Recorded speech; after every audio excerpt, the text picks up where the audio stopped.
고등학교 수학이 이번 시간엔 속도와 가속도에 대해서 설명하겠습니다.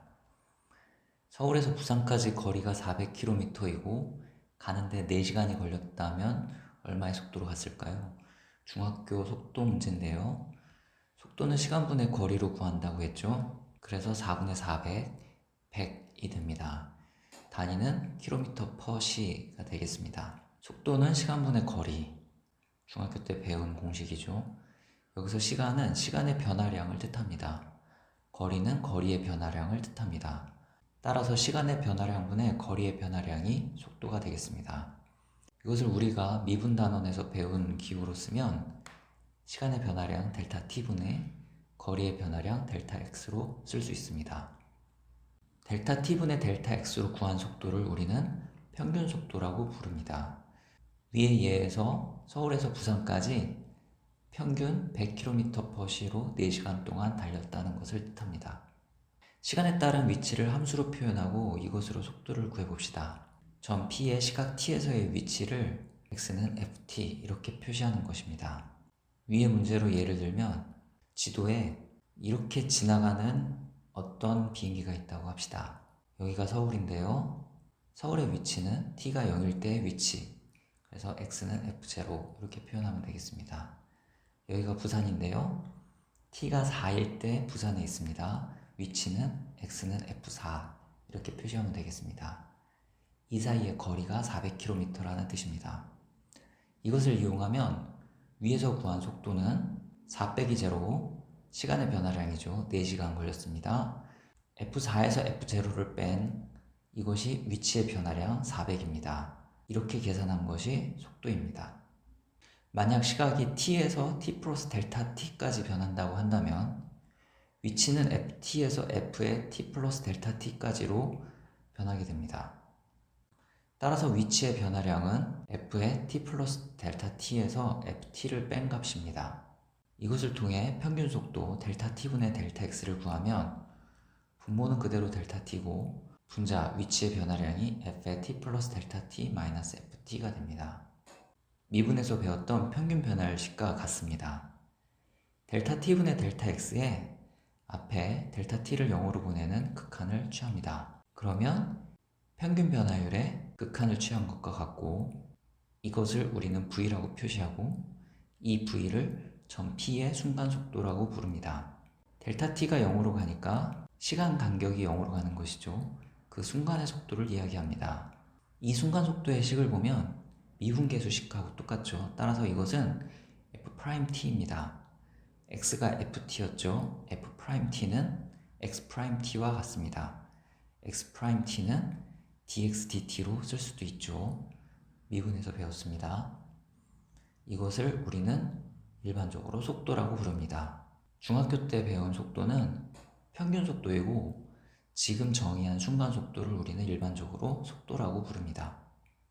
지금까지 배운 것 델타 t분의 델타 x 시간의 변화량분의 거리의 변화량은 평균 속도이고 시간이 t에서부터 t 플러스 델타 t까지 변하므로 시간의 변화량은 델타 t, 거리의 변화량은 f의 t 플러스 델타 t에서 ft를 뺀 값이 되겠습니다. 이 평균 속도에 델타 t를 0으로 보내는 극한을 취하면 이것이 v이고 이 v가 순간 속도가 되겠습니다. 이것은 미분계수식과 같고 x가 ft이므로 x't, dx dt로 쓸 수 있고 이것을 속도라고 이야기했습니다. 이 속도의 절대값 v가 시각 t에서의 점 p의 속력이라고 합니다. 여기서 속도라는 단어와 속력이라는 단어가 나왔네요. 속력과 속도를 비교해 봅시다. 속력은 속도에 절대값을 붙인 값이 되겠습니다. 따라서 속력은 항상 양수가 됩니다. 부호가 없다는 뜻입니다. 부호는 방향에 해당되고 그래서 속도는 방향이 있고 속력은 방향이 없습니다. 예를 들어 집에서 학교까지의 거리가 1000m라고 할 때 집에서 학교까지 200분 걸려서 다녀왔다면 이동거리는 집, 학교, 갈 때 1000m, 올 때 1000m 따라서 총 2000m이고 걸린 시간은 200분이므로 속력은 시간의 변화량은 200분 이동거리는 2000이었죠. 그래서 200분의 2000 속력은 10m/s입니다.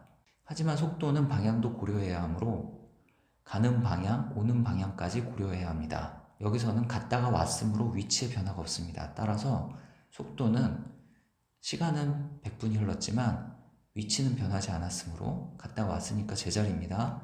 위치는 변하지 않았으므로 0. 그래서 속도는 0m/s가 됩니다.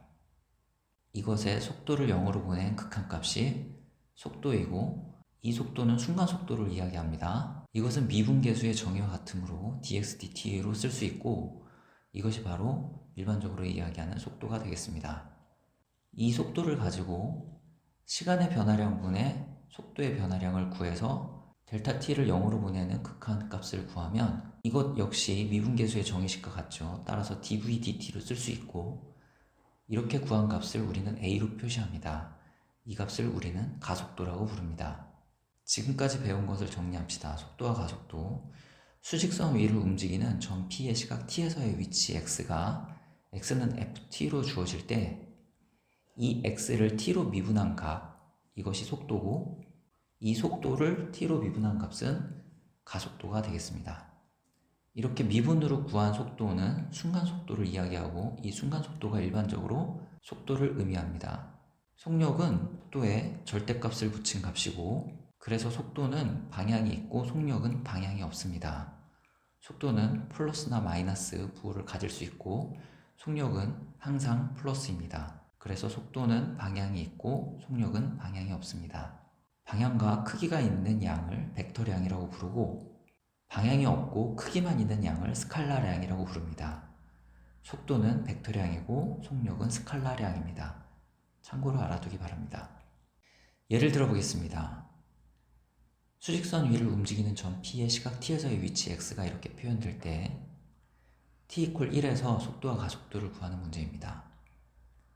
속도와 가속도, 위치를 미분하면 속도라고 그랬고 그 속도를 다시 t에 대해서 미분하면 가속도라고 그랬죠. 그래서 속도를 구하기 위해서는 위치를 t로 미분합니다. 미분하면 다음을 얻을 수 있습니다. 여기에 t에 1을 대입하면 3 곱하기 1의 제곱 마이너스 12, 결과가 마이너스 9죠. 이게 t = 1에서 점 P의 속도가 되겠습니다. 이 속도를 다시 t로 미분하면 가속도가 되고 계산하면 6t를 얻을 수 있습니다. 이 t에 1을 대입한 값 6, 이것이 t = 1에서 점 P의 가속도가 되겠습니다. 이제 점 P가 운동 방향을 바꾸는 시각을 구하는 문제를 풀어보겠습니다. 운동 방향은 속도를 확인하면 알 수가 있습니다. 그래서 속도식을 가져옵니다. 인수분해하면 다음과 같고 그래프를 그리면 다음을 얻을 수 있습니다. 시간은 0서부터 양의 방향으로 흐르죠. 그래서 0보다 큰 쪽을 생각해 봅니다. t가 0에서 2까지일 때 그래프가 x축 아래에 있는 것을 확인할 수 있죠. 즉 v가 0보다 작습니다. t가 2보다 클 때는 그래프가 x축 위에 있는 것을 확인할 수 있죠. 따라서 v는 0보다 큽니다. 수직선의 오른쪽 방향을 양의 방향으로 하고 왼쪽 방향을 음의 방향으로 합시다. 그러면 점 P는 0에서 2 사이에서는 속도가 음수이므로 음의 방향으로 이동하고 t가 2보다 클 때는 속도가 양수이므로 양의 방향으로 이동하게 됩니다. 따라서 운동 방향을 바꾸는 시각은 t = 2가 되겠습니다. 다음 문제도 풀어봅시다. 원점을 출발하여 수직선 위를 움직이는 점 P의 시각 T에서의 위치가 다음과 같이 주어져 있습니다. T가 0일 때 X가 0이죠. 즉 시작점이 원점이라는 사실을 식을 보고도 알 수 있습니다. T = 2에서 속도와 가속도를 구해봅시다. 속도는 위치를 T에 대해서 미분하면 된다고 했습니다. 미분하면 다음을 얻을 수 있습니다. 여기에 T = 2를 대입한 4-12, 계산하면 마이너스 8이죠. 이것이 t = 2에서 점 P의 속도가 되겠습니다. 가속도는 속도를 t에 대해서 미분하면 얻을 수 있습니다.